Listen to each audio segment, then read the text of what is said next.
Updates చూద్దాం.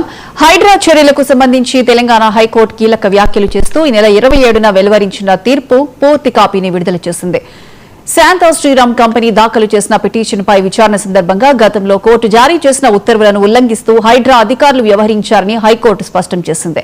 వివాదాస్పద భూమిలో చేపట్టిన చర్యలు చట్ట విరుద్దమని పేర్కొంటూ న్యాయస్థానం ఆదేశాలను అమలు చేయాల్సిన బాధ్యత అధికారులపై ఉందని గుర్తు చేసింది.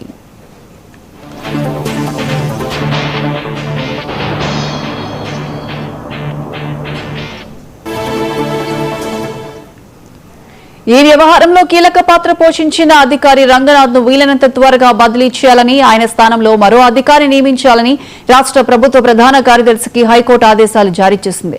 అధికార యంత్రాంగం చట్టబద్దంగా వ్యవహరించాల్సిందే తప్ప వ్యక్తిగత నిర్ణయాలతో పరిపాలన సాగకూడదని కోర్టు స్పష్టం చేసింది.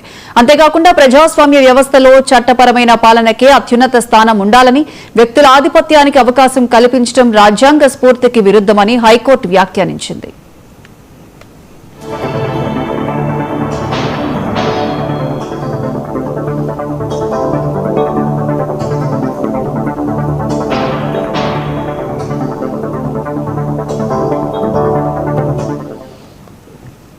వ్యక్తుల ఇష్టారాజ్యంగా పాలన కొనసాగితే అది ప్రజాస్వామ్యానికి మరణ శాసనంగా మారుతుందని తీవ్ర ఆందోళన వ్యక్తం చేసింది.